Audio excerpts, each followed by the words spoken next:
world outside was a screaming void, but in the dark, pressurized pocket beneath the stone, the only sound that mattered was the ragged intake of Elias's breath. He was pressed tight against Jack's, his body acting as a living shield against the freezing stone, his heat bleeding into hers. It wasn't just survival. It was a desperate magnetic collision of two souls refusing to be extinguished. Jax looked up, her face inches from his, and for a singular suspended second, the lethal storm above didn't exist. There was only the electric shock of his hand gripping the back of her neck, grounding her, his eyes searching hers with a terrifying mixture of fear and ferocious adoration.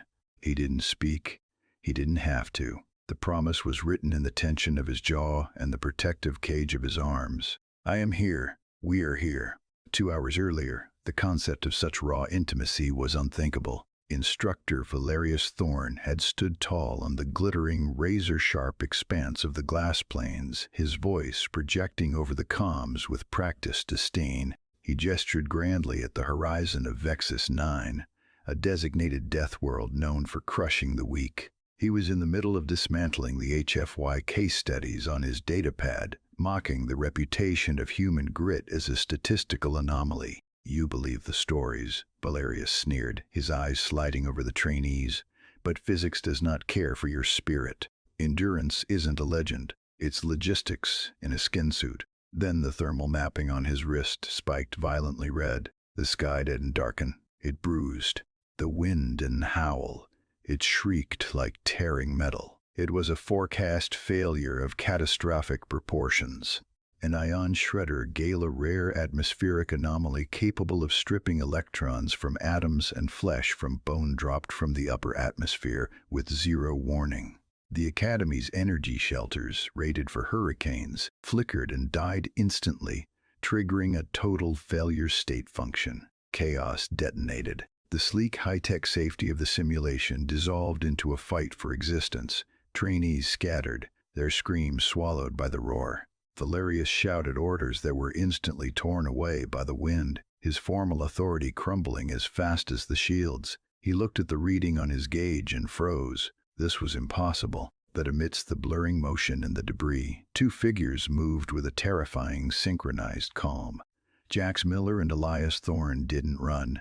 They pivoted. This was the adaptive endurance Valerius had claimed was a myth. While others flailed, paralyzed by the death world's stressors, Jax was already scanning the terrain for a survival baseline. Shields are dead, Elias roared, his voice cutting through the panic. He grabbed Jax's harness, the contact sharp and immediate, anchoring her against the rising pressure. We can't outrun it. The formation, Jax yelled back, pointing a steady hand toward the jagged geology in the distance. Basalt ridge, 300 meters. We dig in.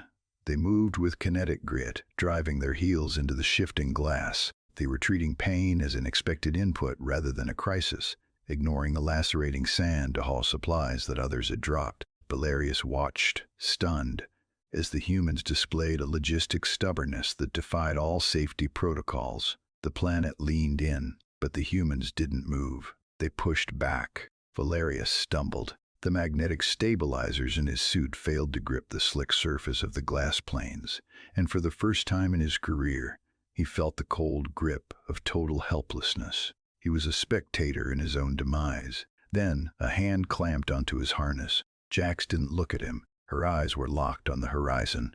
She yanked the instructor forward with a strength that belied her frame, destabilizing him just enough to get him moving. Elias was on his other side instantly. They became a tripod of momentum driving into the teeth of the gale. This was adaptive leadership in real time.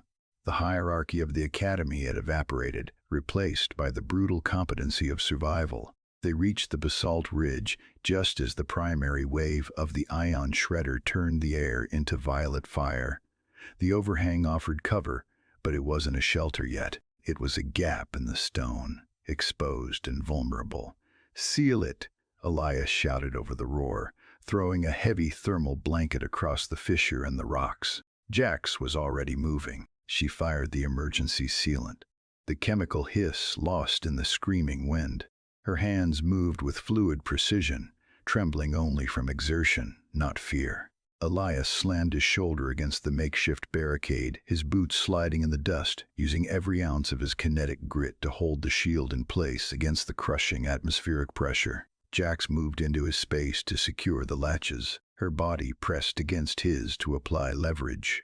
And there it was, the snapback. They were returned to that singular, suspended second beneath the rock. The world outside dissolved into a chaotic fury of light and sound, a high-velocity blur of destruction. But inside the small pocket they had carved out, the air was heavy with heat and life. Elias looked down at her, sweat tracking through the dust on his face. The adrenaline had dilated his pupils, making them endless. He wasn't just holding up the wall. He was holding up her world. The look that passed between them was the answer to Valerius's cynicism. This is what remains when every plan turns to dust. It was the absolute, terrified certainty that as long as they drew breath, they would not let the other break. The storm raged for 20 minutes. The ridge groaned under the assault. The thermal mapping on Jax's wrist flatlined, then reset. But the wall held. They treated the screaming elements not as a tragedy, but as a variable to be managed.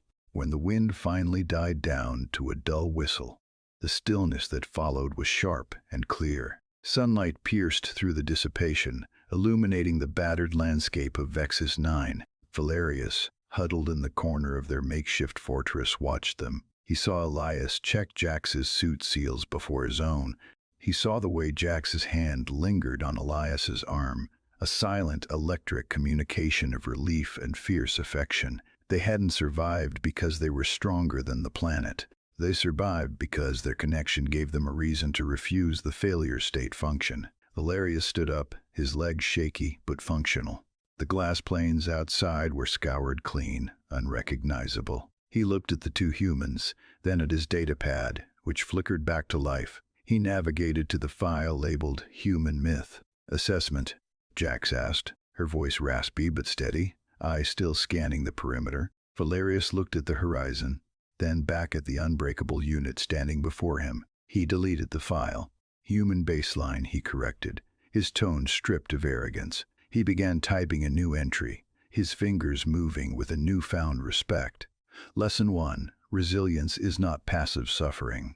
It is an active, aggressive act of defiance, and it is never done alone.